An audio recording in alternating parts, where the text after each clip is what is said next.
भागीरथ की गंगा यात्रा। हम सभी जानते हैं कि माँ गंगा को पृथ्वी पर लाने के पीछे सबसे बड़ा हाथ भागीरथ का था।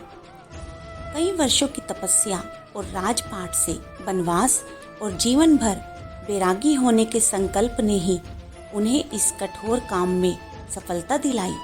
लेकिन आज भी लोग माँ गंगा के पृथ्वी पर आने और भगीरथ के इस संकल्प को पूरा होने के पीछे भी कई बातों से अनजान हैं। तो कौन सी हैं वो बातें, आइए सुनते हैं। कहा जाता है देवी लक्ष्मी, देवी गंगा और सरस्वती के बीच किसी बात को लेकर अनबन हो गई थी, जिससे तीनों के बीच ही आक्रोश पैदा हो गया। आक्रोश इतना प्रभावशाली था कि कोई भी उसके तेज से बच नहीं सका और अंत में आकर त्रिदेवियों ने एक दूसरे को श्राप दे दिया। देवी गंगा के धरती पर आने में इस श्राप ने बहुत बड़ी भूमिका निभाई। अगर देवी सरस्वती माँ गंगा को धरती पर जाने का श्राप न देती तो आज इस संसार में होने वाले पाप का निवारण असंभव होता।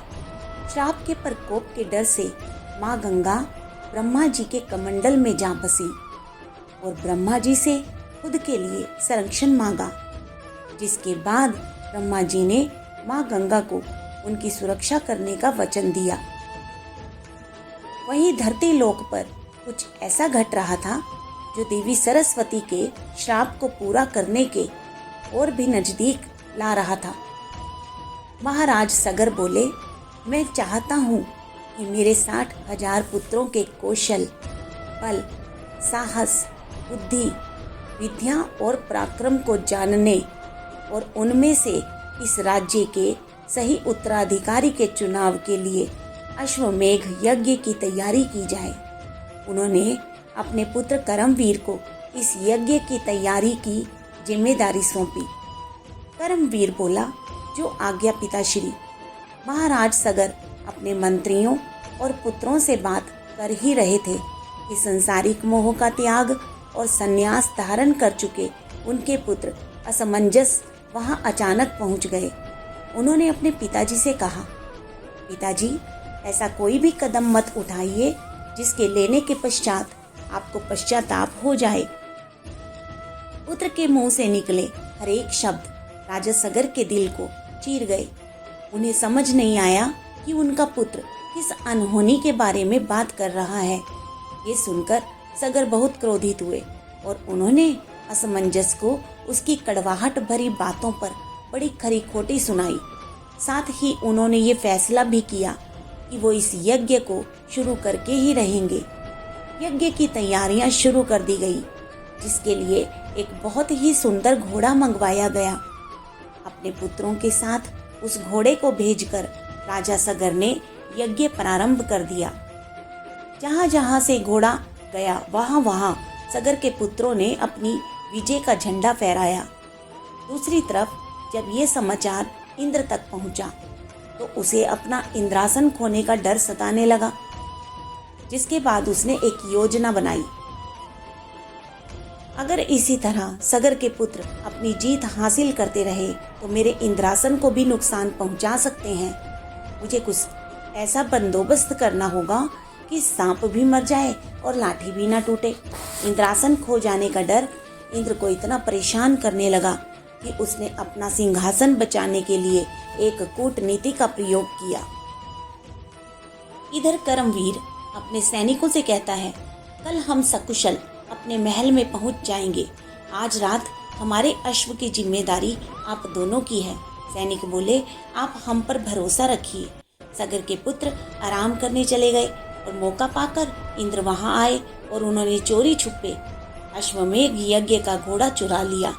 सिर्फ इतना ही नहीं, इंद्र ने कई वर्षों से साधना में लीन ऋषि कपिल के आश्रम में उस घोड़े को छिपा दिया।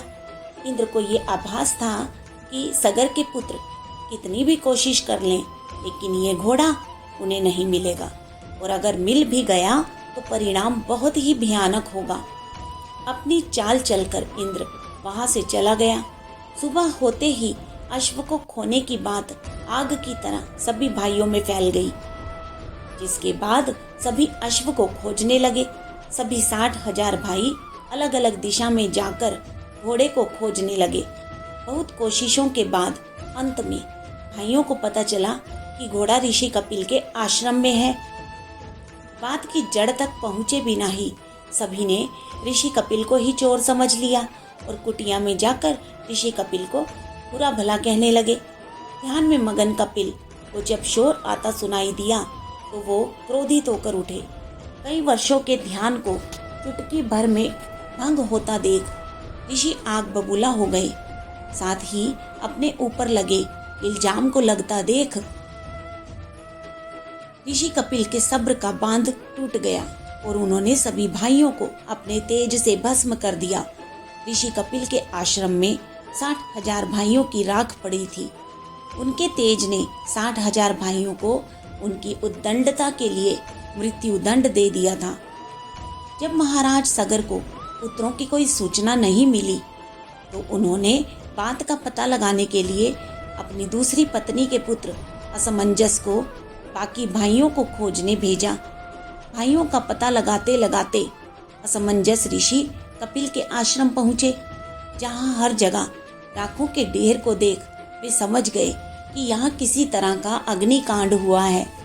डरे हुए और परेशान असमंजस ऋषि कपिल के पास पहुँचे और उनसे अपने भाइयों को क्षमा करने की प्रार्थना करने लगे। तब असमंजस बोले, ऋषि कपिल, अंतिम संस्कार के बिना तो मेरे भाइयों की आत्मा यूं ही भटकती रहेगी। मैं नहीं चाहता कि इस तरह का दंड उन्हें मिले। उन्हें जो भुगतना था वो भुगत चुके हैं। कृपया उन्हें माफ कर दीजिए और कोई उपाय बताइए। तब ऋषि कपिल बोले, ठीक है, तुम्हारे कहने पर मैं उन्हें माफ करता हूँ, लेकिन 60,000 भाइयों की राख को बहाने का काम और साहस सिर्फ एक ही शक्ति में है। तब असमंजस बोले, कौन सी शक्ति ऋषि कपिल? तब ऋषि बोले, वो शक्ति है देवी गंगा।